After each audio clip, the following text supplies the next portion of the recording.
Where do we come from? What are we? Where are we going? Almost hidden in the top left-hand corner of this painting, the artist Paul Gauguin has written in French these three questions. Where do we come from? What are we? Where are we going? Like many other people, I have puzzled over the nature of human existence for a long time, and my work as a documentary filmmaker has given me opportunities to consider these great mysteries from many different angles. And I've found increasingly that some of the most helpful and challenging contributions to my quest have come from the work of the Austrian philosopher and educationalist Rudolf Steiner. This film is about Steiner's life and about the work that his ideas and insights have inspired in all areas of human life. Ideas that challenge us to ponder on the true nature of the human being. In Gauguin's words, what are we? Steiner would probably add, and what might we become?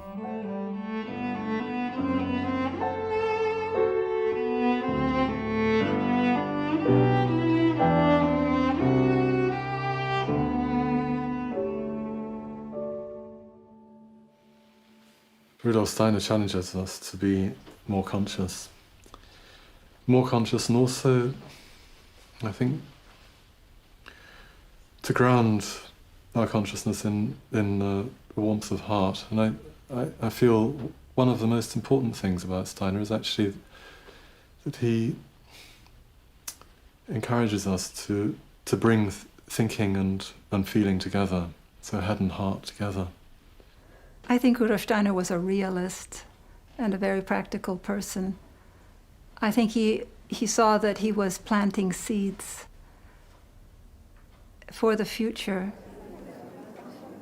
For me, meeting the work of Rudolf Steiner was like finding water in the desert, because I had searched and searched through many different spiritual paths, very much in the East and also in the West, including the spiritual path of modern science.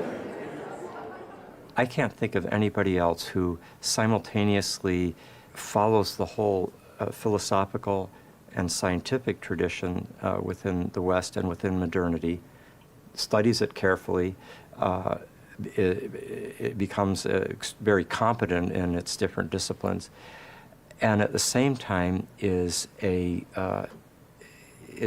clearly a mystic. In one place, Rudolf Steiner said, if you would like to access higher wisdom, you have to unlearn everything that you have accumulated thus far. And to those of us with degrees and credentials and so on, it's a humbling moment. This notion of unlearning the conventional knowledge that is around us and being open in a kind of vulnerable place to a different way of seeing. Rudolf Steiner was ahead of his time during his time, and he's actually ahead of his time even in this time. Now, he's been dead for almost 100 years.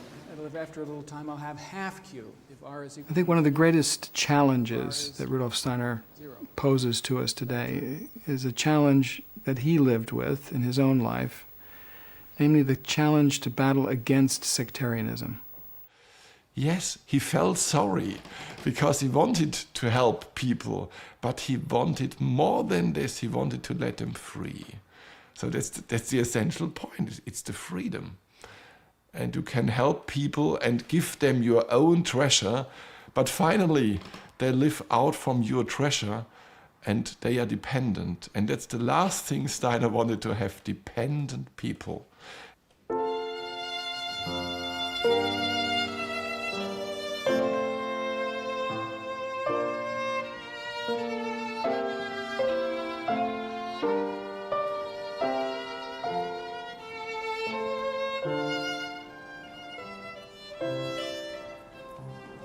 I think the challenge for me is to individualize what he has given. As he was in Norway, he almost always in his talks said, "Don't believe what I'm saying, You have to try it in life. Try it in life. And for me, that's my inner direction. I have to try it out and not just take it for granted it is like this. And then life becomes so exciting. I think really Steiner is about love. But it's hard to get to that realization because of so many thoughts. So many thoughts. But when I think of him, I don't always think of the thoughts, though I'm impressed by them, of course. I think much more of this man, traveling on drafty trains in the middle of the night to go to the next city to meet with, 9 people who are trying to figure something out, or people just scratching at him constantly for help. So he was a servant. So he wasn't a privileged person, he was a servant. So I think it's about love, really. Rudolf Steiner's influence, particularly through his indications about education, agriculture and medicine, is increasingly apparent.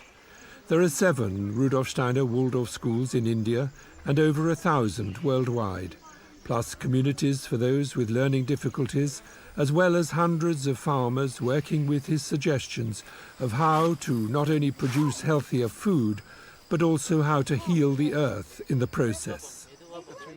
Waldorf schools, biodynamic agriculture, Velida, Demeter, Hauschka, Camp Hill, these names are increasingly familiar all over the world.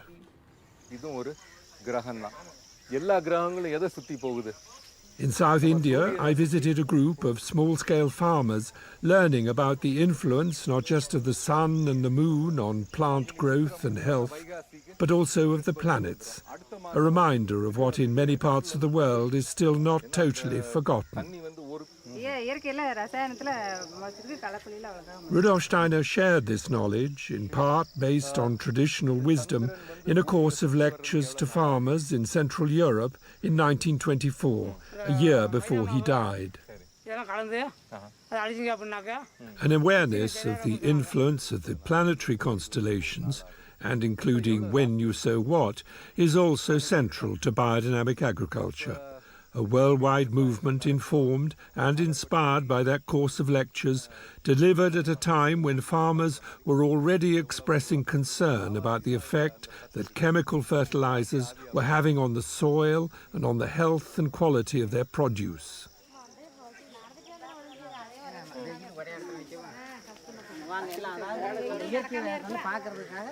The beauty of Dr. Rudolf Steiner is that he was not just a philosopher living in a world of ideas and just philosophizing and just thinking. He brought all these ideas to practical human activity, whether it's agriculture, education, medicine, architecture. Jakes is president of the Biodynamic Association in India and has his own farm, but spends more and more of his time in China and Taiwan, as well as in India, helping small family farms to improve the quality of their land and crops and to survive financially in a culture that has increasingly encouraged farmers to use expensive pesticides and high-yielding, chemically dependent seeds. These seeds have to be purchased each year, bringing an end to the practice of farmers producing their own. Dependency on the multinationals has forced a huge number of Indian farmers into bankruptcy, and many even to suicide. Jakes went on to tell me how many of Steiner's philosophical and spiritual teachings, as well as their practical applications, felt very familiar to people in India, in particular the belief in reincarnation and karma. Where do we come from? Where are we going? Despite the many challenges and seeming setbacks that we may face, the idea that we live and learn and grow through many lifetimes is an ancient teaching. So too, that the universe is alive and has purpose and meaning. This awareness that there is more to reality than meets the eye was simply and imaginatively expressed to me 5,000 miles away from South India, through an encounter at a biodynamic farm in England, on the edge of the Ashdown Forest in Sussex. There's nothing nasty goes on these raspberries then, yeah? nothing at all. The only thing that we put on these raspberries are two preparations, something called 500 and 501. 500 is the horn manure preparation and 501 is the silica preparation. And they're sprayed at the beginning of the season and then when there's fruit coming. Is the whole thing about the sort of planets and raspberries, I mean, that obviously makes sense to you, does it? Does it make sense? No, it doesn't make sense. But bringing in the forces of the whole of the cosmos and the whole of the universe absolutely makes sense. I don't understand the minutiae of it, and I don't need to understand. But what I need to really know and believe is that I'm not alone in this garden working to grow all this. And that's for me is what's important. Liz is in charge of the fruit and vegetables at Plawhatch Farm. Her sense that she's not alone echoes Steiner's many references to an invisible realm that supports and sustains not only the life of plants and animals, but humanity itself. What was very visible at Plawhatch Farm on the day we filmed was a group of 9-year-olds from the Steiner Waldorf School in Brighton. Farming is one of the subjects on the curriculum for Class 3 in all Steiner schools. In charge of the dairy herd at Plawhatch is Tom Ventham. For me, I've come into biodynamics quite late on in life. Okay, I was brought up in a very different way. And, but in agriculture? In agriculture, very much so. I brought up on a farm, and I've had a lot of inspiration from working in Africa. And it was while I was in Africa that I came across the whole biodynamic movement. And what it's done for me is really encouraged me to look within myself and within the farm, and rather than look outward, because I think all through my life I've been sort of conditioned to look outwards and look at production and look at what's actually materially happening. Whereas what I've discovered is that if you actually look within and make sure that sits comfortably within oneself and within your heart, then everything that comes out is going to be just fine. And I think that's what the whole biodynamic movement has meant to me. It's changed me to look inwards. So you mean you're a better farmer as a result, then? Yeah, but I used to measure milk yields, but I don't now. It's a disaster. Because if you measure a milk yield, then you're thinking that actually that's a measure of success. It's not about milk yield, it's about the animal as a whole. And so it's changed the way I farm into a much more qualitative approach rather than a production approach.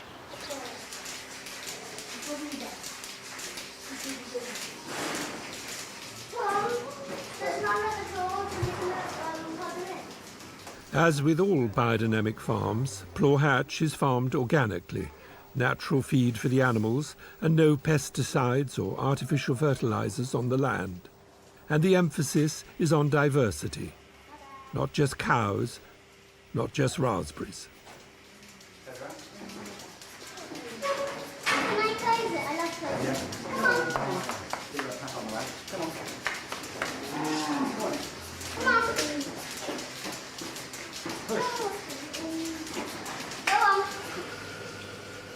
There's also a cheese-making operation at Plawhatch Farm, and as a community-supported enterprise, they have over 600 loyal and committed customers who own shares in the venture.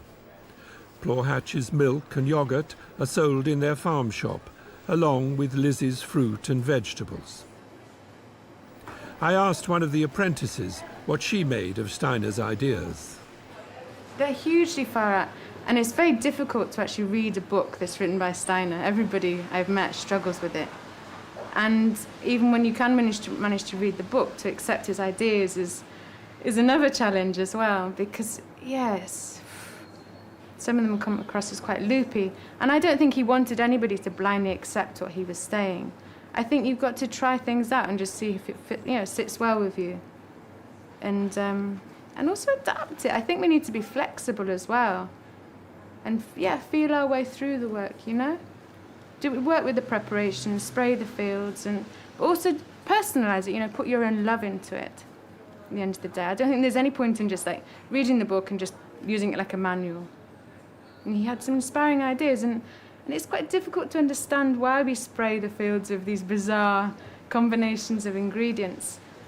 But you give it a try, trust it, you know, have some faith that maybe it's going to help, and then see if it works. I think we've got to be open and flexible.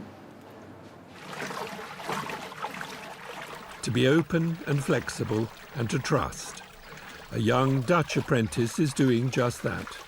For an hour he will stir this substance, which contains a preparation known as 500, cow manure that has been buried in a cow horn for 6 months over the winter, when the crystalline forces in the earth are at their strongest and therefore most receptive to cosmic influences. Through rhythmic stirring, so Steiner indicated, forces within the preparation are released into the water, which, when sprayed on the land, has a dynamic effect on the soil and therefore on plant growth. Cattle, along with pigs, sheep and poultry, are the focus at Tablehurst Farm, the sister enterprise to Plough Hatch. Between them they farm on 700 acres, most of which are held by a land trust and not privately owned, thereby guaranteeing long-term security. Steiner frequently warned against treating land, and indeed capital and labour, as a commodity.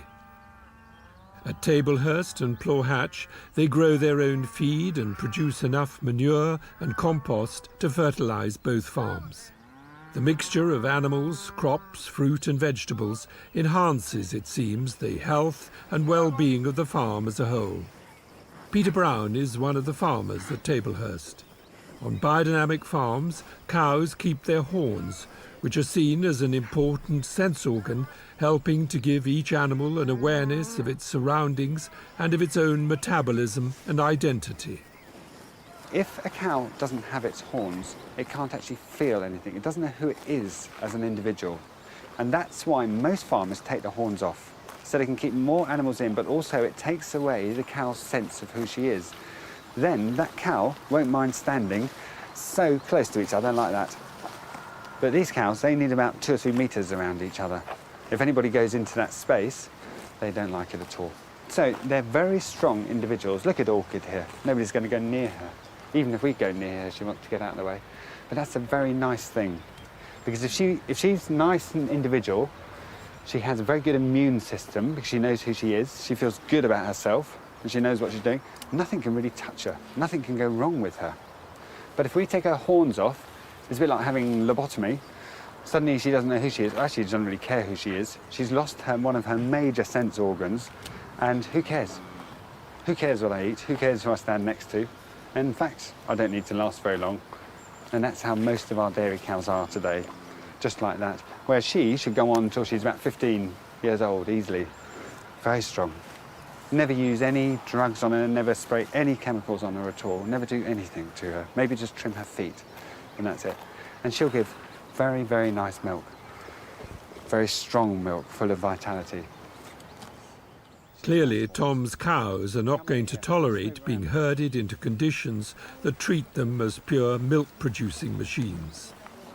And on the subject of their horns, it had already been explained to me in India how there exists a close connection between the complex digestive system of a cow and its horns, a memory of which is still retained in the horn even after the animal is no longer alive.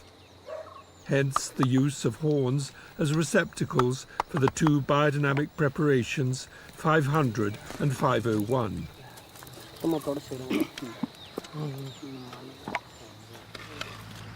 At Tablehurst Farm, the 500 preparation, known as horn manure, having been stirred rhythmically for an hour, is now sprayed on the ground in spring and will continue to be applied during the summer. In the meantime, below the ground and throughout the summer are buried another batch of horns containing powdered silica. This substance, the preparation known as 501 or horn silica, is likewise stirred and then sprayed over the growing crops to regulate their receptivity to light and thereby improve their health, quality and vitality. In a nearby field, chamomile flowers are being picked by Peter Brown and his team. Chamomile is one of 6 plants, each carrying a particular function that is specially prepared and then introduced into the compost heaps along with nettles, oak bark, yarrow, dandelion and valerian, to enhance and regulate the process of fermentation. Yeah, well, we're happy after these 3 months of drought, aren't we? Yeah. A drought, yeah, oh yeah. Even the rye behind us is not as high as it should be, is it? And that's because of the drought. There are 12 people employed on Tablehurst Farm, plus 3 apprentices and 3 people with learning difficulties. I asked Peter Brown about the viability of biodynamic agriculture. We're doing quite a lot of processing of products and selling direct to the customer. And that is what helps make it viable, and also gets a direct relationship with the customer and us as a group of farmers.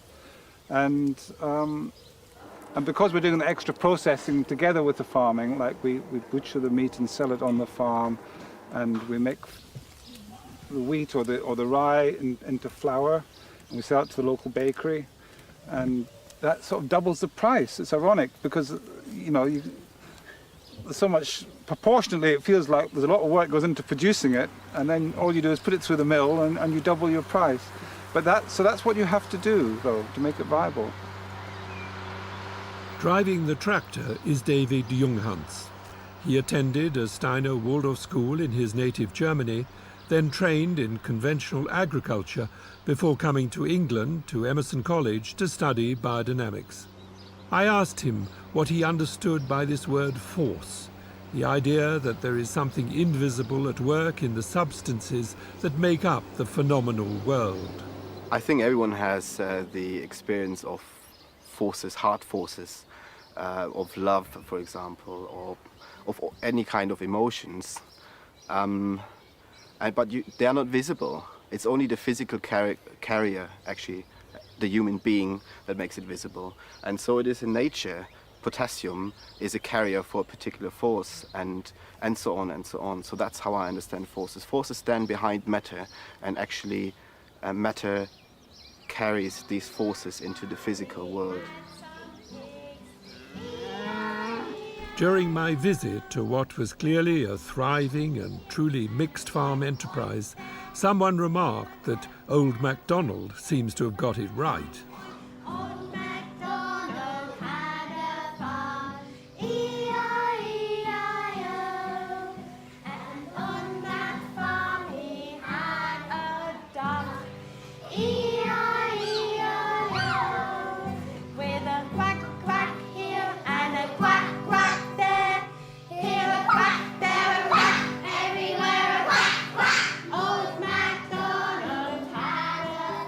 Class 1 at the South Devon Rudolf Steiner School. Only now, aged 6 to 7, are the children starting formally to learn to read and write. And like much of the teaching in Steiner schools, music and art are incorporated into the lessons throughout childhood.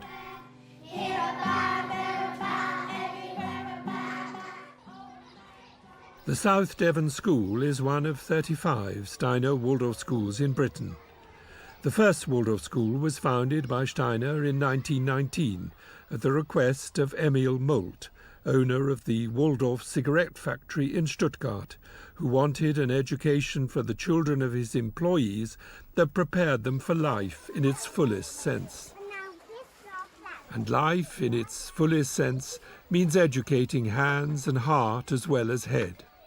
Until the children go into Class 1 around the age of 7, the emphasis is on play, imitation and on rhythm. Baking on Monday, painting on Wednesday, an expedition on Thursday and so on. And on stories which are told rather than read by the teacher.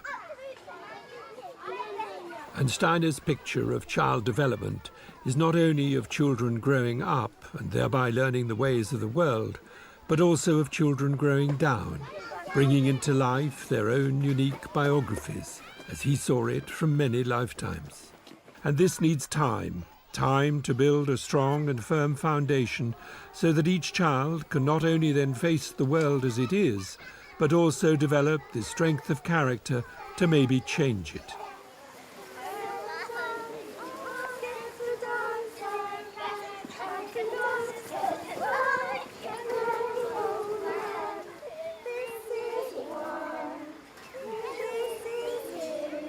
Songs and ring games are another important ingredient in the early years.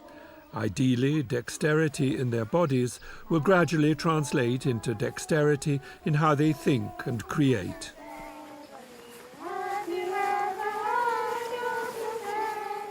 Much of what the children do, not just in the kindergarten, is designed to counteract what is increasingly recognized in the modern world as an erosion of childhood, a concern that extends far beyond the Waldorf school movement.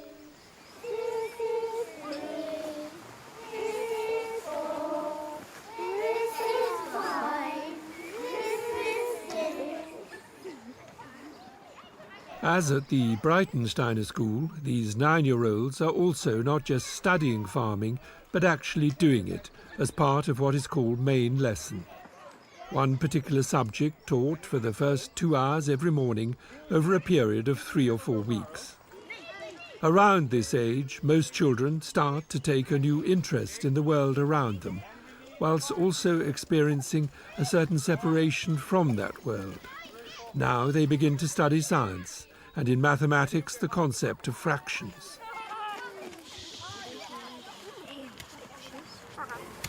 Still waiting for science. Now, who remembers which are those potatoes from the ones we planted? Are they early? Only early? Lily? First early, thank you. What else have we got here? Main crop. Main crop? Yeah, what else? Lily, me. Early the second. Phrase that differently? Second early. Thank you. Who can show me blight in this potato? Lily, show something to me.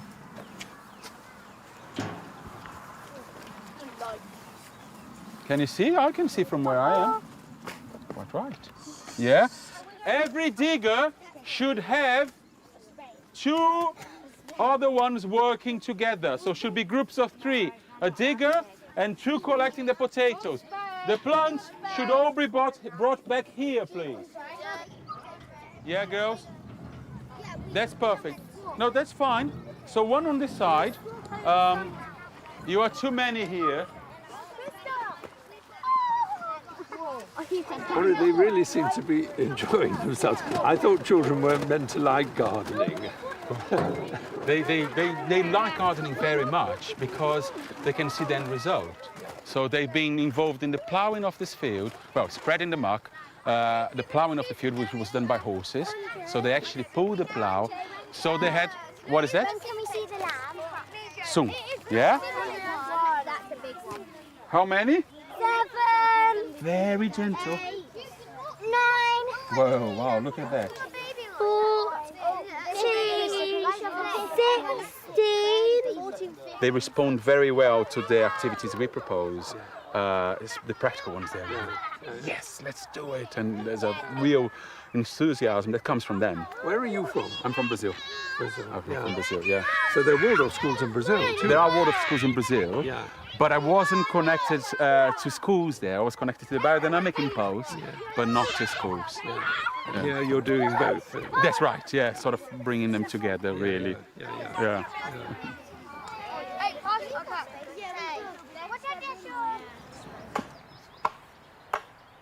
Andre is also helping this class to build a stall from which they can sell the vegetables. Building is another subject taught at this age: planning, measuring and execution. I can make a pile over there, okay?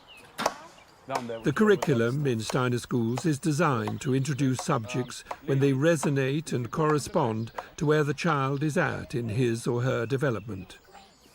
Insight into what you teach when, and a recognition of distinct 7-year phases in child development were 2 of Steiner's special contributions to education. No. What is this, Declan? That's to support, that's to attach the 2 poles together to make them both steady. Yeah, and what else? Jude? Also, so when we put the roof on, you don't have to put it exactly on the top of the pole, we can put it on the side bit. Does it hold up the roof? Well, it will. Like Jude said, what will be sitting here? But not all teaching in Steiner schools takes place outdoors. Biology is the main lesson subject for Class 6 for the next 3 weeks. From Class 1 to 8, the children who are unstreamed have the same teacher for these main lesson subjects, whether it be science, history, mathematics or geography. These key subjects form the core of the Waldorf curriculum.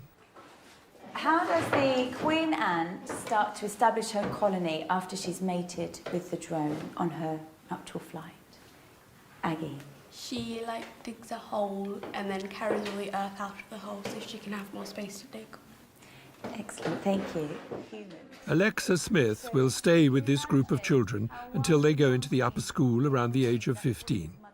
This can mean the children having the same class teacher for 8 years, ideally creating a bond between teacher and pupils that goes way beyond the actual knowledge imparted. For the rest of the school day, the children will be taught by specialist teachers, languages, games, crafts, etc.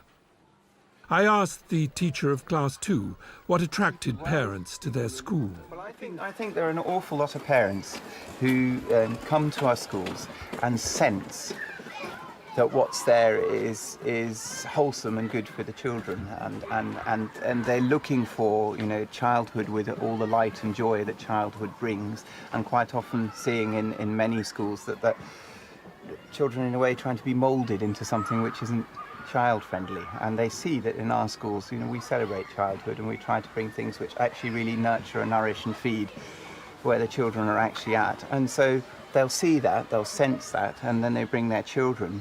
And I think it's up to us to make what we do available and understandable in terms which don't make people feel that it's something weird that's behind it.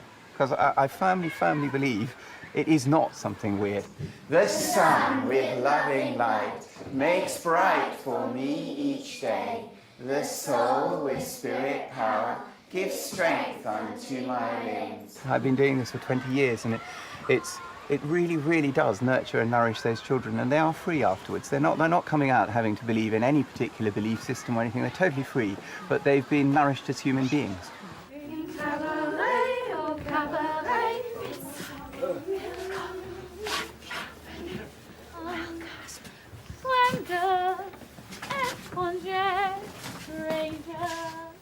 Ian Powell teaches art and the history of art as well as drama to the upper school. Although there tend to be no internal exams in Steiner Waldorf schools, the pupils do take state examinations. I asked Ian about the word results, a label that is increasingly associated with a school's performance and success. For me, there's no such thing. One of the frustrations, if you think about that as a frustration, is that I will never see the results of my work until they come back to me when they're at least over 35 or 42. And that's from a strong belief that they are continually growing. To think that a young person is only a summation of the results of, if it's GCSEs or A-levels or even a degree, if that's all that the person is, that really is a very slight on the individual, because we all know that, in fact, you're still developing.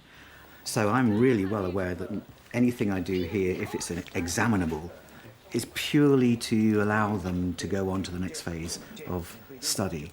It has nothing to do with the result. No, again, time. Victor! How'd you come? About Bobby! Oh! I then asked Ian how he related, as a teacher, to what Steiner said and wrote about karma and reincarnation. I think subliminally, as a teacher, when you've been working long enough, I think what starts to happen is you realise there's more to this young person than just the face value that you're seeing or the what can become. There's something that they're bringing with them. Yes, there's hereditary, that's true too. There's the family, there's their society, but there's something else, and you become aware of there's something else very often. One doesn't look at it or dwell on it or try to research it because it's not within our remit to do so, but you're certainly aware that there's another tool, there's another something there that's happening that needs resolution or needs to be resolved, or that you allow the young person to perceive through doing the activities that we do. They don't see it as karma, of course, but maybe when they're 35, 42, something might happen in their lives that they think, I was dealing with something that I had to work out at that age, even though I didn't know it. The school's doctor is James Dyson. In addition to his orthodox medical qualifications, he has made an in-depth study of Steiner's medically related lectures and writings, and of the considerable research that these insights have inspired into a greater understanding of the human being. In Gauguin's words, what are we? I asked James how these other perspectives informed his work as a doctor. Well, that's a big question, isn't it? Well, just looking out of the window just now, what I was particularly interested in was observing movement, how children move. And I think that's as good a place to start as any, because movement speaks the language, not just in the ordinary neurological sense, but movement and gesture speak the language of the soul, they speak the language of development. They show us how a child is relating to the environment, for instance. And nowadays, particularly, harmonious movement is often the exception rather than the rule. And why is this happening? I think that young children nowadays are subject to a far higher level of sensory stimulation than they were in the past, from a much earlier age. Be it in the form of IT and screens, or in other ways too. And at the same time, children are deprived of the kind of traditional possibilities of movement through which, your average child was exposed 30, 40, 50 years ago. Waldorf schools are almost unique in not introducing computers until the upper school, and then only gradually. Many parents and educationalists these days share their view that early childhood should be less focused on information technology and generally less pressured. The key theme of what Steiner brought as a picture for child development, namely that up until neurological maturity has reached a certain level, in the 6th, 7th year of life, you should not tax the nervous system cognitively, but you should work very much with the faculty of imitation and creative play and stimulate that. And for what reason? Why shouldn't you tax the brain? I mean, that's what you're talking about, isn't it? I think the simplest way of putting it is that if you're still laying the tracks for the tram line, you don't drive the tram along.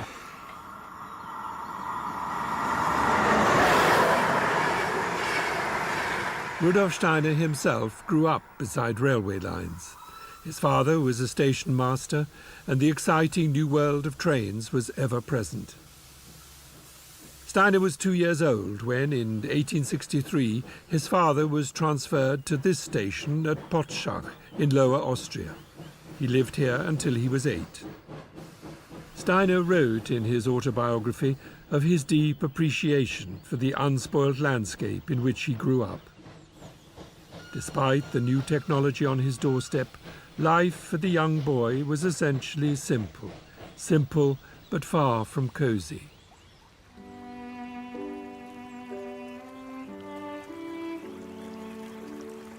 Here, Steiner lived not only in the two worlds of trains and nature, both of which he loved, but also in an inner world of spiritual experiences that were as real to him as the physical world around him. Already around the age of 7, he had a vivid experience of a relative who had just committed suicide and who asked him for help.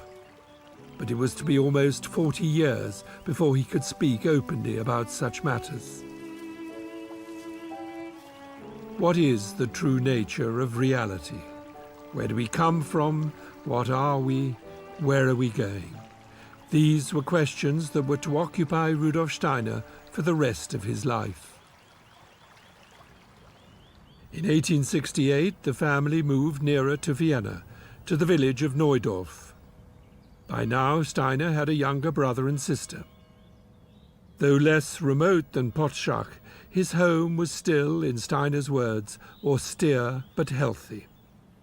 He served as an altar boy at the local Catholic church, helped grow vegetables for the family, but the essence of his journey through childhood and youth, that long walk to school, was the story of a very bright but essentially lonely child, nudged by his father to study science and technology to qualify as an engineer on the railways, who was nevertheless thinking deeply about what he called the enigmas of existence, and already at the age of 14 studying the German philosopher Immanuel Kant. In 1879, at the age of 18, he passed his school leaving examination with distinction. For 3 years he'd given private tuition to fellow pupils in order, he wrote, to contribute at least a little of what my parents had to pay out of their meagre income for my schooling. And having attended a technical rather than a grammar school, he had had to teach himself Latin and Greek. From the Austrian countryside in which Steiner had grown up, as the son of a humble railway official, the move to Vienna was a huge step. Capital of the vast Habsburg Empire, it was a cosmopolitan city buzzing with life, creativity, and philosophical debate. A cultural flowering on a massive scale. In the autumn of that same year, Steiner enrolled at the Technical University to study biology, chemistry, physics, and mathematics. But already his interests were as much in German philosophy and literature as in science. Very soon his social life began to flourish. The famous Café Greensteidl, which for a time he gave as his address, is now more a tourist attraction than a hive of philosophical debate. But round the corner at this nearby coffee house, it is easier to imagine the atmosphere of that era and the extraordinary variety of people with whom the young Steiner was mixing. Poets, rich merchants, Cistercian monks, feminists, university professors, and poor students like himself. I asked 2 young customers, both of whom knew something about Steiner's life and legacy, whether the sort of discussions that Steiner and others had in coffee houses like this one were a thing of the past. Those dialogues, really to sit hours and hours, yeah, and to develop an idea. I think you can't find that in that way anymore. Do you think that's sad? In a way, yes, because I'm old-fashioned. But I'm quite open to new ways of dialogues. Yeah. And I think especially the communication through the net is an enormous chance, yeah. Opportunity, yeah. Opportunity, yeah. So you're optimistic about the future in that sense, are you? I'm very optimistic, yeah. Yeah. And to me, the idea, it's always a question, how would Steiner act in those days, yeah? Would he use the internet or not? I think he would. Yes, definitely. Yeah. He would be very, very open to our ways and our chances and our opportunities to communicate, to develop, to work together. Not everyone interested in Steiner's work would agree with Bipper about Steiner and the internet. Not only because he, like many others, recognized that technological advances, ever since the printing press, were no replacement for face-to-face human encounters, but also that the mindset behind such devices could, if we remain unconscious, take us on a slippery slope in which our entire world gradually becomes dehumanized. What Steiner made clear, however, is that all such decisions have finally to rest with the individual. His main message, especially to me, was or is that he wants us to stand up for our own ideas. And that's, especially in our time, not that easy. So for people, it's much more easy to put him into a box than to focus his message and follow the message. And I think he didn't want us to follow him. He wanted us to follow ourselves. Although Steiner had an increasingly wide circle of friends, he was at the same time following his own inner voice. But, like all of us, he needed his awakeners, people who actually change your life. On his regular train journey from home into Vienna, he met such a person, a man with whom he could at last share his inner life of spiritual experiences. Felix Kokuski was a herbalist who travelled into Vienna to sell to apothecaries the medicinal herbs he'd gathered in the countryside.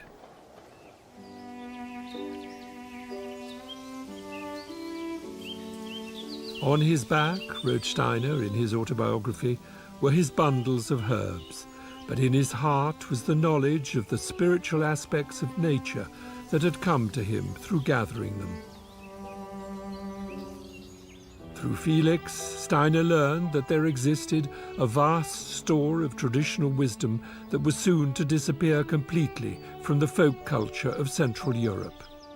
In his company, Steiner felt in touch with what he called a soul from ancient times, someone with the intuitive knowledge that he himself had experienced since childhood, and which he was already trying to understand and above all to anchor in the world of modern-day consciousness. But there was another ingredient that Steiner was to increasingly emphasize. For every step that we take in our search for this deeper wisdom, we need to take 3 steps in our moral development. A person should not be on this journey, he wrote some 25 years later, to accumulate learning as one's own treasure of knowledge, but in order to place this learning in the service of the world. Meanwhile, the young Steiner was to experience another great awakener, a man who was also to profoundly influence the course of his life. Among the great personalities of the German-speaking world, both past and present, he became inspired by the work of the literary giant Johann Wolfgang von Goethe, who had died some 50 years earlier. Not Goethe just as poet and novelist, but Goethe as scientist, particularly his work in anatomy, optics, and botany. Later, Steiner was to call him the Copernicus and the Kepler of the organic world. Goethe was a huge influence on Steiner, and Steiner felt that he discovered a kindred spirit in Goethe, because he was approaching the natural world with an open heart, and not as an object to be studied and measured and quantified, but rather as a world that was still imbued with something sacred. I think Goethe was very aware of the sacredness of nature, and that's why he wanted to approach it in a different way, with empathy, rather than with objectifying consciousness. But he still thought of himself as a scientist, didn't he, Goethe? He certainly did, because he was interested in knowledge, and in a type of knowledge that was a direct knowing, really a perceiving, to actually see into the spiritual workings of nature. So he was focused much more on the world of qualities than of quantities, and much more on what could be perceived by each person as a human being, unaided by any scientific instruments. So for him, scientific instruments tended to get in the way of really seeing what was living in nature. That's why he's so much at odds with the approach of mainstream science. Jeremy Nadler is a writer with a doctorate in theology and religious studies who makes his living as a gardener in Oxford. For Goethe, the human being is the most exact instrument. If you can develop that instrument into an organ of deep perception, then of course you'll see more and more in nature, and that's what Steiner was able to do. He developed himself as a spiritual instrument, I suppose. So he was perceiving much more than most people are able to perceive in the natural world, and he extended that to invisible worlds, of course. And was pointing to the fact that we all have this potential then. Absolutely. Yeah. It's not so easy to develop it, though. Yeah. But, you know, one just has to keep working at it, really on a daily basis. What is your understanding of the key to working with it then? Well, when I go into the gardens, I'm very aware that the first thing I want to do is, I see weeds and, I see all sorts of things that need doing.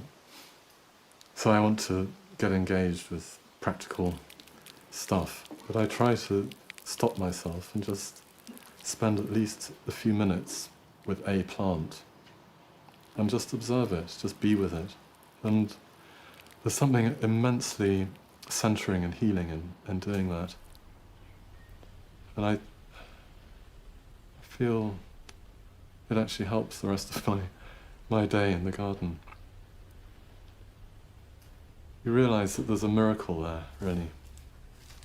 And it's so easy to not see it. Yeah. But that would be true perhaps of life altogether. We just simply don't notice things, do we? We take things for granted.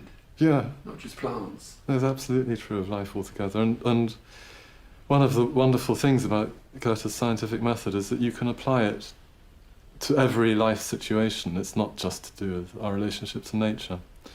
It's not just to do with looking at plants or whatever. It's to do with how you relate to people, having an openness of heart, really.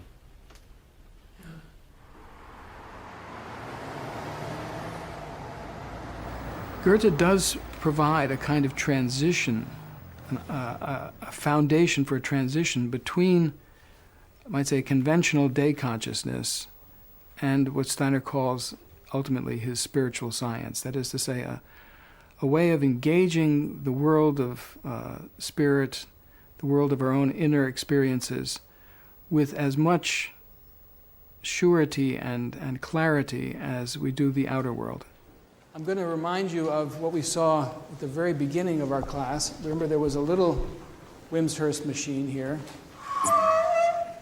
that allows us to do something very similar, slightly different geometry, but basically a Arthur Zients is an American professor of physics at the University of Massachusetts, Amherst.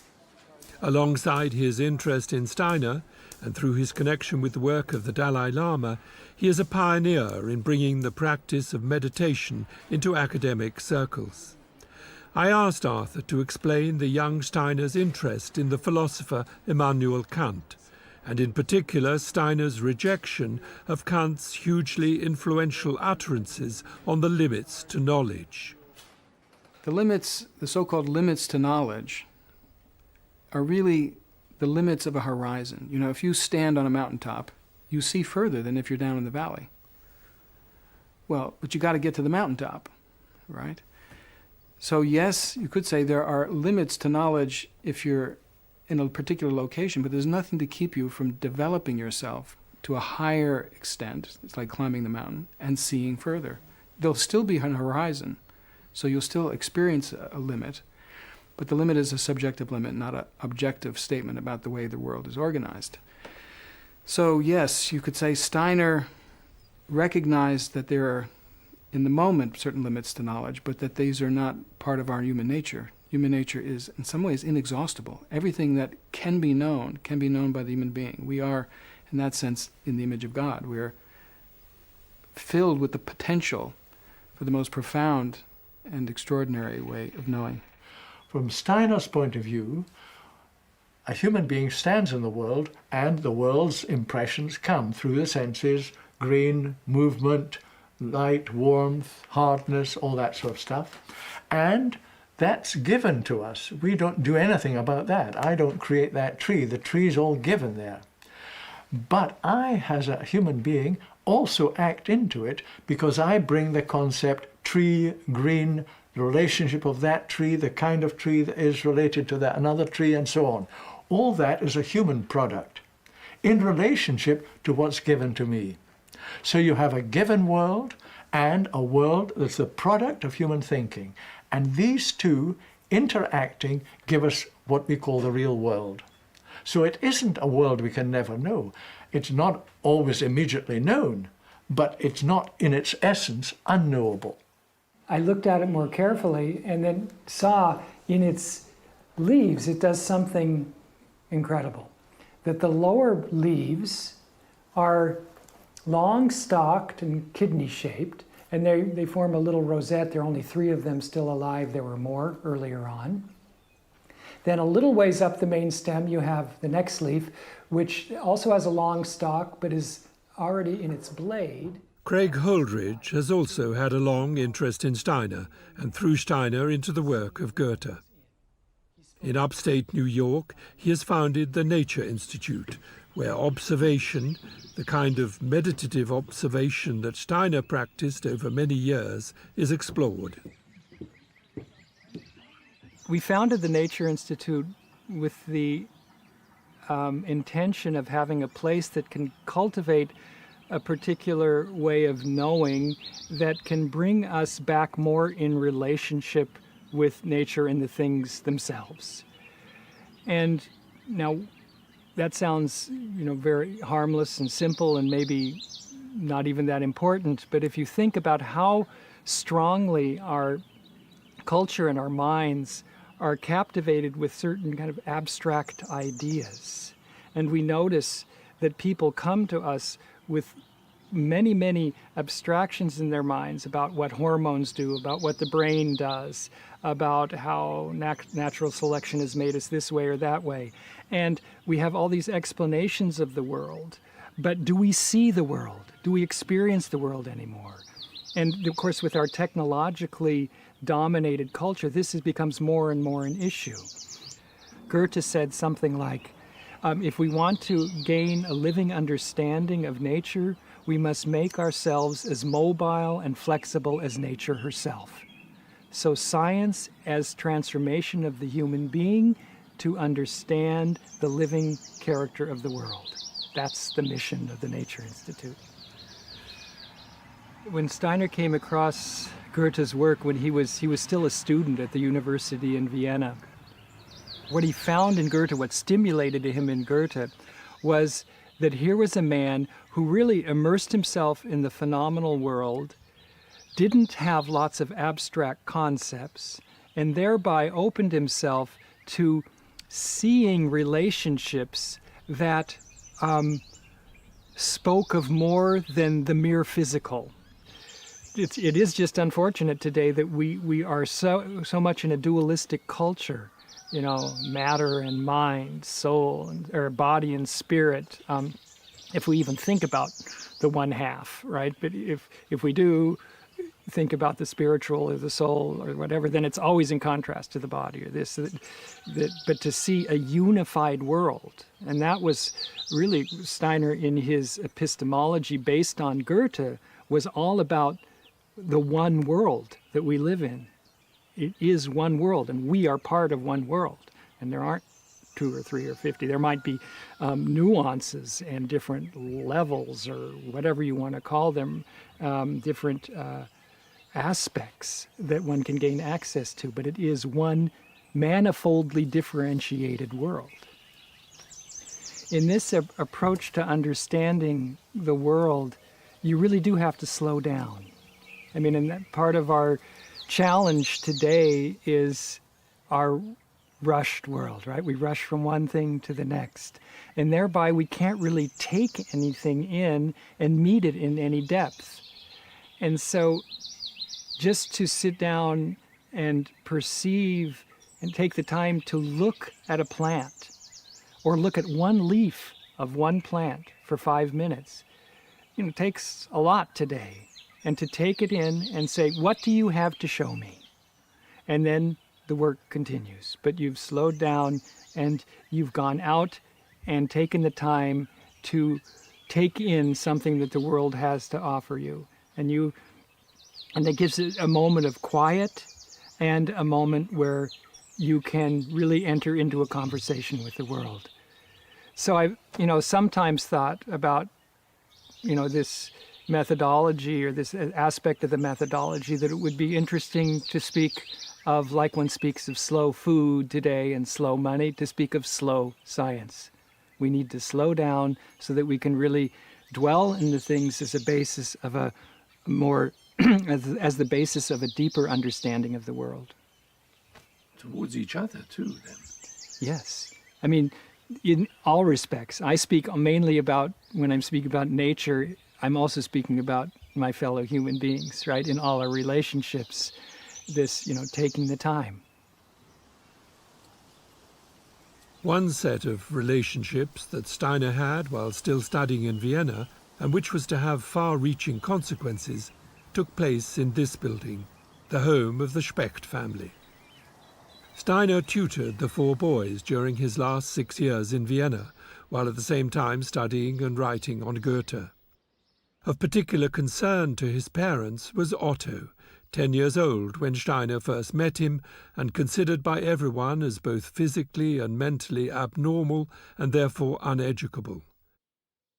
With Steiner's help, Otto's condition gradually improved, and eventually he became a doctor.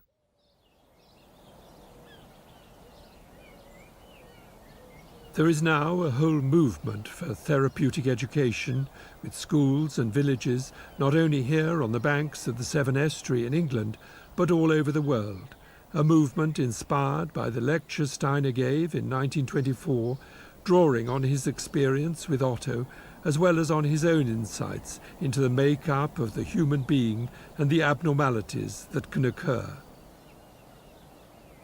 The Grange is a Camp Hill community for adults with learning difficulties, part of a network of Camp Hill schools and villages throughout the world. Over the years, I've made a number of films about Camp Hill, and I've always been deeply touched by the atmosphere of warmth, tolerance, and wisdom. Some of the buses are taken off, then how are we going to get there? Shanks's pony, or even a minibus. That's all I have to say.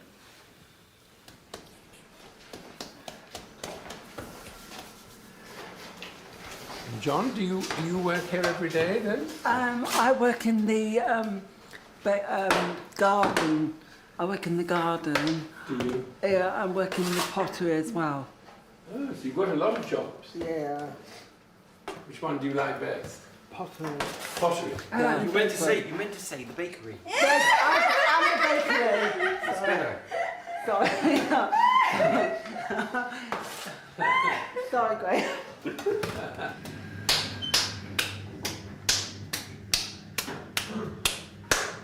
You work in the pottery all the time, every day? Yeah, I work every day, every morning. Ah, yeah. What do you do in the afternoon? Afternoon, I'm outside on the land on the estate. That's nice. Even when it's raining? Yeah. It's nice to have 2 jobs then, is it? Yes, it is, yes. Take another one of those. Makes life easier. Workshops like this one are not seen as simply providing occupational therapy, but as an opportunity for the residents to produce goods that are valued and of use, as they themselves are valued.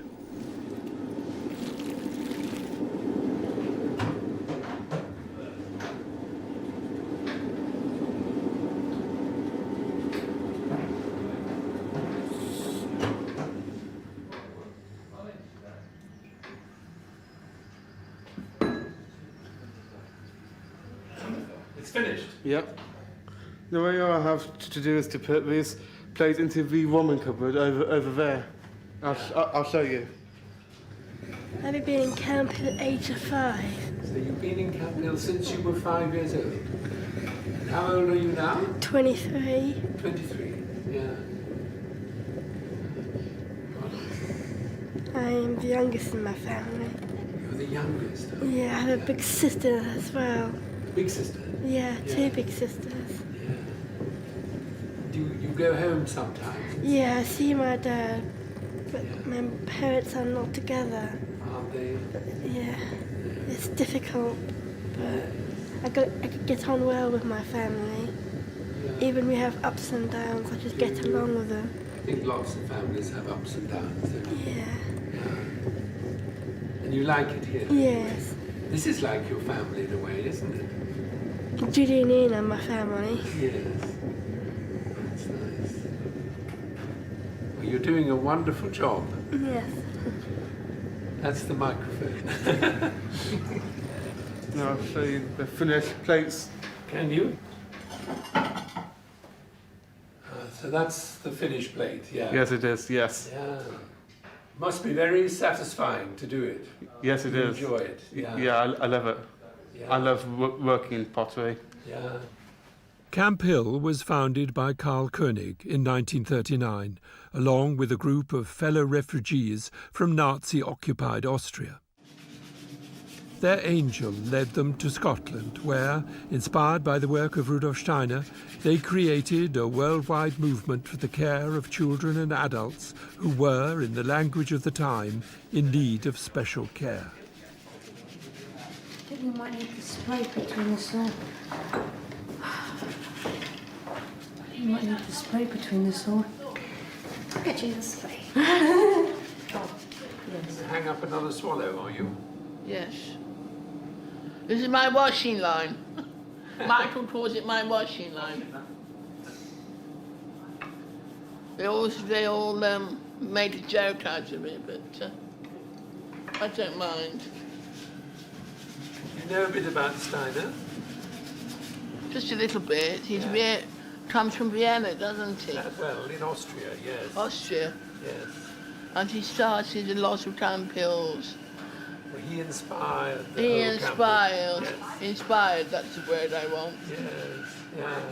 And also Karl Koenig with his friend, well, not his friend, but one of the people. Yeah.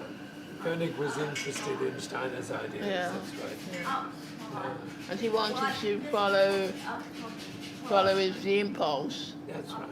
Or at least try. He's trying, yes. Giving and receiving. Giving and receiving. And a big rainbow. And way back to ourselves. To see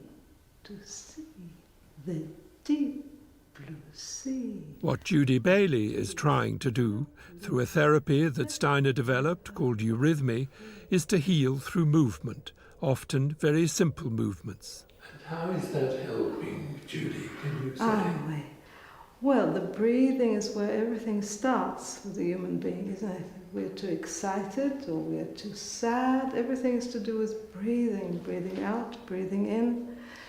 You know that laughing is all breathing out. Crying is all breathing in. Isn't it? So start always with the middle, with the breathing. In the water and out. In the water and out of the water. So the air coming in and the air coming out influences our well-being. So if you have too much tension, you're breathing very shallow breath and very tight, and you're making yourself ill. Or if you're too loose, your members are too loose, then you are also getting ill. So the breathing is very central for well-being. So we do a lot with breathing, but we don't talk about breathing because we do it through the movement, yeah?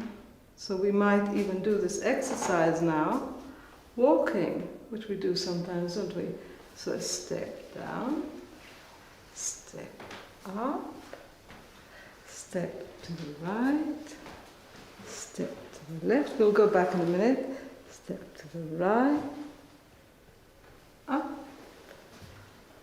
down, and rest. Is it difficult to do, Jade? A little bit. It's a bit embarrassing. A bit embarrassing, yes. But you can practice. Yeah. But it makes you feel better. Yeah. Yes. The more you are in tune with the rhythms, less you're bound to the forces of the earth that are pulling you into heaviness. Without the heaviness, we wouldn't be on the earth. We would be floating, wouldn't we? Yeah.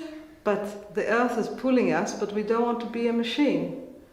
So if we would just be bound to earth, yes. So to overcome that, we are doing rhythms. To overcome that heaviness, we do rhythms. Yeah. And the rhythms connect us to the rhythms of the universe. And people like Jade are very perceptive. They take in quite the whole thing. That's why it's so wonderful, because they're not bound to the earth like some of us. That's how I see it anyway. Yeah. So she teaches you. She teaches me. Yeah. Yeah. This is the truth of the matter. Yes. And Judy teaches you. Yeah. It's a mutual fun. Yeah? Judy used the two words innocence and vulnerability as characterizing a condition that can have this healing role in the world. Being completely vulnerable, that calls out the best qualities around you, and also the worst. But it has a healing influence. And anybody you will ask here that comes in here and meets people here feels they have been healed by meeting people like Jade. Later, Judy told me about the importance she attaches to working with prayer and meditation along the lines that Steiner suggested. I definitely know that there is something spiritual in me, and that if I draw on it, I can be more helpful to the residents in my house. The spirituality that I'm active with, if I'm practicing meditation or I'm thinking about spiritual thoughts, the people around me feel it immediately and need it for themselves. They can't create it by themselves. Some even learn to create it, but mainly that's my main tool to be a house coordinator, is my spiritual activity. All the rest, I mean, knowing how to cook is very good, but the ability to live on a different sphere than the physicality is very important. They also know that even if they fail, they have something in them that is eternal and very complete, that I recognize, and it's very important for them. What do you understand by the word spirituality then? The part of you that wants everything to be good and beautiful and true is what I understand. That all of us have that core, that all of us actually have, and desperately try to see it in others and desperately want others to recognize in ourselves. Yeah. Very simple, it's very down to earth, it's not up in the air. Yeah. And I know that I meet an awful lot of people who are active in that way in the world. Everyone at the Grange lives in family-sized households, and the land is worked biodynamically. In charge of the gardens is Tony Carlton. You weed and ridge at the same time. All right. But only part ridge, not fully ridge. Okay. Okay, so it's just a bit, because each time that you do it, it sort of accumulates. That way we beat the weed much better.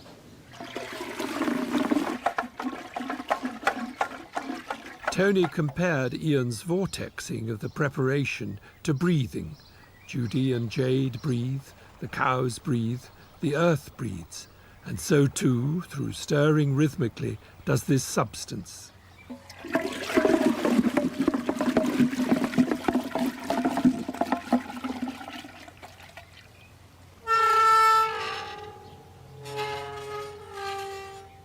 Tony Carlton's armillary sphere is his equivalent of those planets on sticks laid out on an Indian farm. Shortest daylight hours. a clear, if squeaky way to observe how the sun moves throughout the year in relation to the 12 signs of the zodiac. This sun line, as it goes through each constellation, has a different quality. So where the sun is at any particular time through the year, let's go to Easter, where we've already gone from Capricorn, Aquarius, and we've come to the fishes, we've come to Pisces. If we can imagine that that accumulation of energy is happening from Christmas time to Easter, we start entering spring. Now, in the conventional farming, you will find that all the farmers will actually sow their maize or their silage and this, that and the other when the sun is in Aries. Now they don't know it's in Aries, but Aries is a warmth sign, and it's an accumulation of energy that has made itself available from inside the earth, increased by the added daylight hours, and Aries brings warmth, which is when the farmers sow their maize. Tony, when you say Taurus is an earth sign, I mean, what do you actually mean by that? Well, you've got four main qualities: earth, light, water, and warmth. They're the four energies that you're working from. So most people who have a birthday, I don't know many people who haven't got some sort of birthday, that they will say, oh, I'm an earth sign. Yeah. In the plant world, that earth sign also means root. So your root vegetables. Yeah. With a water sign, you mean your leaf vegetables. With an air sign, it's normally your flowering impulse. And then with a warmth sign, you have your fruit. Yeah. So the four earth, water, fire, and air are broken down to root, leaf, flower, and fruit. So I need to remember what a plant is. So a lettuce is very happy with Pisces, but a bean is not, because a bean would be much happier with Aries, because if I sow it in Pisces, it's just going to sit there and wait and wait. And then once it goes to Aries, you realize that actually it will start doing something. While Tony sprayed his newly stirred magic on the garden, I asked one of his apprentices what he made of all this and what he understood by our title, The Challenge of Rudolf Steiner. One thing that is very much how people do things today is that, like, people don't really want to spend time with something unless they already know that it's right. Like, I think there's something in The Lord of the Rings where he describes hobbits, and he says hobbits only have books that tell you about things they already know. That's very much true about, I think that's very much true about the way people today relate to truth. Like, they don't, like, I don't know, left punky people, they read like the books written by left punky people because they know there's only things in them that they anyway agree on. And I think when you try to read Rudolf Steiner, usually what I find you will find that you need to open yourself to something that you do not yet know, or like you need to make an effort without knowing for sure. Like, it takes trust. I think that's the challenge. Rudolf Steiner's own next challenge was the editing of Goethe's scientific papers, as well as writing his key book, The Philosophy of Freedom. In 1891, at the age of 30, he was awarded a doctorate of philosophy from the University of Rostock. A year earlier, he'd moved to Weimar. It was to be a lonely 7 years, working within the formality of the Goethe-Schiller archives and with no one with whom he could discuss his increasingly rich inner life of spiritual experiences. Meanwhile, his philosophical writings and insights remained largely unrecognized. I discovered Steiner when I was in my early 20s, and I was at Oxford in a at the university in a highly intellectualized environment, which I hated, and Studying philosophy, well, PPE, which includes philosophy. Philosophy was the thing that I was really interested in, keen on, and it was just agony for me. I hated it. It was Bertrand Russell and David Hume and every manner of reductionist thinker that you could imagine. And there was no real philosophy. And then I came across Steiner's work, and it was a godsend to me, because there was someone talking about thinking, but in a completely different way from the abstract, intellectualized thinking that's practiced in the universities. So for me, it was like, here is a new direction that I can go in. And the atmosphere in the 70s, the early 70s, when I was at university and struggling to find my way, was actually very anti-intellectual amongst those people who were seeking a spiritual path. So I was caught, in a way, between the arid intellectualism of Oxford and this rejection of intellectualism altogether in order to find a spiritual way. And Steiner was very significant for me at that moment in time, because he presented this alternative view of what thinking could be. So, can you describe what that view is then? I mean, what was this alternative? Well, one of Steiner's key books is The Philosophy of Spiritual Activity, or The Philosophy of Freedom, has those two different titles. And in that book he describes how thinking as an activity can be intensified so that it becomes a kind of dialogue with the world of spirit. And that seemed to me to be a path that I could follow.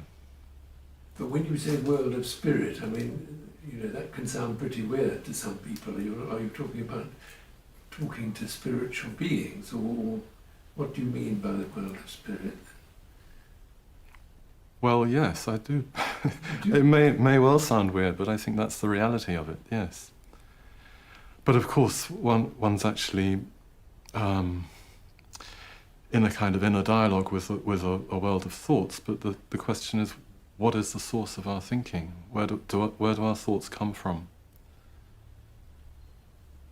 That's a living question, which I think anyone who's engaged with that question of what thinking really is obliged to ask. I mean, most people would probably say that our thoughts come from our brain. Most people probably would say that, yes. Well, I don't think that's actually correct. And even to the extent, of course, thinking is dependent on our having a brains. If you cut my head off, I wouldn't be able to think. But it doesn't mean that the source of thinking is material.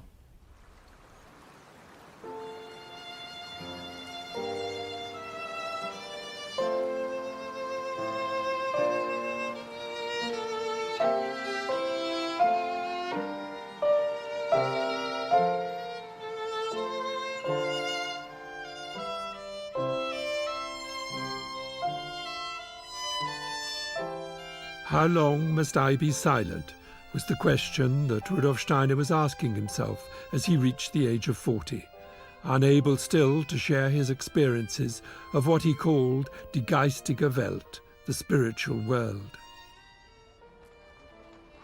In 1897 he moved to Berlin, initially to edit an avant-garde literary and theatrical magazine.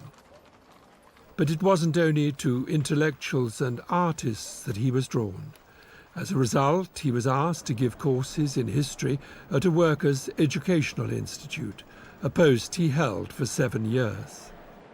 But among the citizens of Berlin, as elsewhere in Europe and beyond, were an increasing number of people interested in spiritual teachings, in the case of the Theosophists, in a wisdom with its roots in the East. Here at last was an audience eager to listen to someone not just speaking out of the past, but out of his own inner vision. By 1907, Steiner had a considerable following, but still largely members of the Theosophical Society, and many wanting a guru figure. It was a role that he tried to resist for the rest of his life. Eventually, Steiner parted ways with the Theosophists and their leader, Annie Besant, in part prompted by their conviction that the young Indian boy, Krishnamurti, was a reincarnation of Christ, an identity that Krishnamurti himself later rejected. Steiner chose the name Anthroposophy, meaning the wisdom that lives as potential in the human being, as the name for his breakaway movement. In the following years, he travelled all over Europe, not only lecturing and writing on esoteric subjects such as karma and reincarnation and cosmic evolution, but also planting seeds, practical indications for renewal in all areas of human life, including the arts. In 1912, together with his second wife, Marie von Sievers, and in connection with the mystery plays he was writing, Steiner brought into being a new art of movement that he called eurythmy, both as a therapy and as an art form. Sonne, du strahlend tragende, deines Lichtes Stoffgewalt, zaubert Leben aus der Erde, unermesslich reichen Tiefen. Bravo! Diese haben wir nicht den rechten Fuß gehabt. Ja. We are working with speech and we are working with music, but in such a way that we try to be music and be speech. Be music is more understandable because you have ballet, they work with music, but they don't really go into the laws, if you can say that, of the music, the different elements of the music. But in tone eurythmy, you go into all the elements of music and you become them. Ja, ganz richtig. Genau. Rudolf Steiner calls it visible song. So that what is singing, what you hear in the music, that is what we are trying to express. And with speech, the same thing. Die Weltenkräfte, sie verführen dich. So the movements are very precise. You're not ad-libbing them. No, not at all. They are really born out of the elements of music. And speech. And speech too. You have the vowels, you have the consonants. Yeah. What we usually use when we speak, and we don't think about it, that it's possible also to express through movements this speech. Herz, du Seelentragendes, deines Lichtes Geistgewalt. Nur hier haben wir das Gleiche wie vorher, Seelentragende, nicht tragende. Margareta Solstad leads the Eurythmy Ensemble based at the Goetheanum in Switzerland, the centre of the now worldwide Anthroposophical Society.